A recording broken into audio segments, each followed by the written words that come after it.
Good morning बच्चों।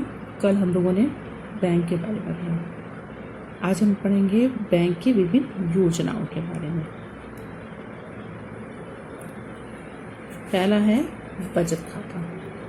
यह खाता अधिकतम मध्यम श्रेणी के लिए होता है, जो 500 रुपये से लेकर यह खाता खोला जा सकता है तथा इसकी अपनी जमा धनराशि पर कुछ अतिरिक्त ब्याज के रूप में मिलता है। इस खाते में पैसे निकालने के लिए एक साल में कम से कम 60 बार अनुमति होती है, या मतलब जमा हुए पैसे को आप एक साल में 60 बार निकाल सकते हैं। इसके अतिरिक्त बार में निकालने पर बैंक द्वारा कुछ निश्चित निर्धारित शुल्क आपको देना पड़ता है।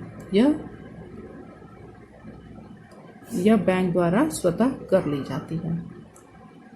चेकबुक की सुविधा प्राप्त करने की दशा में खाता खोलने की न्यूनतम धनराशि 1000 रुपये, यानी आपने बैंक में खाता खोला तो वो 500 रुपये से खुल जाएगा, परंतु अगर आपको चेकबुक भी चाहिए तो 1000 रुपये कम से कम का खाता खुलेगा।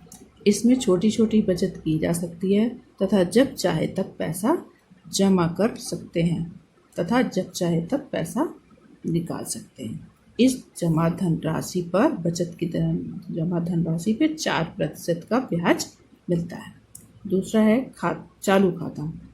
यह खाता व्यापारियों के लिए होता है, जो हर दिन खाते में पैसा जमा करते हैं तथा हर दिन निकाल सकते हैं। इस खाते में ये जमा धनराशि पर कोई ब्याज नहीं मिलता है। इसमें ब्याज मिलता तो बचत करने पर, व्यापारी खाता में चालू खाता में कोई ब्याज नहीं मिलता है, बल्कि बैंक द्वारा सेवा शुल्क, इन पैसों को रखने के लिए बैंक द्वारा सेवा शुल्क भी कुछ रुपए लिए जाते हैं। निश्चित अवधि जमा खाता।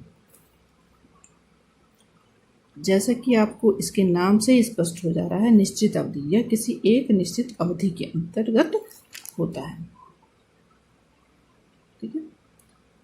एक निश्चित अवधि के लिए पैसा प्रति माह जमा किया जाता है। यह इसकी निश्चित अवधि 45 दिन से लेकर 1 साल, 2 साल, 5 साल, 10 साल तक की होती है।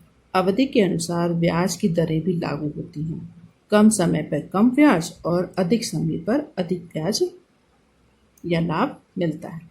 दूसरा है, अब आता है आवर्ती जमा खाता। आवर्ती जमा खाता में यह एक लोकप्रिय खाता है। इस खाते के अंतर्गत व्यक्ति एक निश्चित अवधि के लिए धन प्रति माह जमा करता है। इस खाते में बचत खाते से अधिक ब्याज मिलता है, बचत खाते से भी अधिक ब्याज मिलता है तथा कुल जमा राशि पर 75% ऋण यानी लोन भी मिलता है। इसके लिए एक पासबुक दिया जाता है जिसमें इसकी एंट्री होती रहती है। दूसरा अब आता है संचयी सावधि जमा खाता। इस खाते में प्रति माह एक निश्चित धनराशि नियमित रूप से 5 साल तक जमा की जाती है। 5 साल होने के बाद जमा धनराशि के ब्याज सहित मिल जाता है। इसमें ब्याज दर अधिक होता है। इसके लिए पासबुक मिलता है जिसमें इसका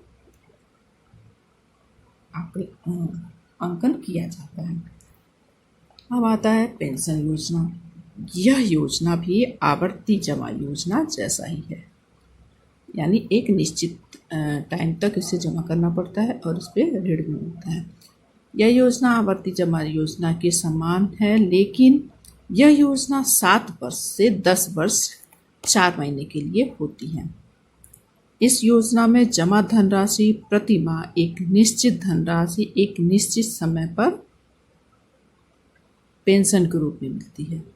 इसमें तो हर महीने मिल जाती, आवर्ती में एक निश्चित समय के बाद मिलती, 4-5 साल के बाद, परंतु यह एक निश्चित धनराशि एक निश्चित समय पेंशन के रूप में जब व्यक्ति रिटायरमेंट होता है 60 साल के बाद के रूप में मिलती है। अगर खातेदार अपना धन पूर्ण अवधि से पहले लेना चाहता है तो उसे 2% ब्याज की दर से उसे दर कम करके पूर्ण राशि उसको दे दी जाती है। यानी अगर वो 60 साल से पहले अपना पैसा लेना चाहता है तो 2% ब्याज की दर कम करके उसे पूरा पैसा वापस कर दिया जाता है। इसके अलावा बैंक बचत को प्रोत्साहित करने के लिए गृह निर्माण जमा योजना, गुल्लक योजना, आदर्श जमा योजना या प्रतिदिन जमा योजना भी चलाता है। इसके बाद आता है जीवन बीमा।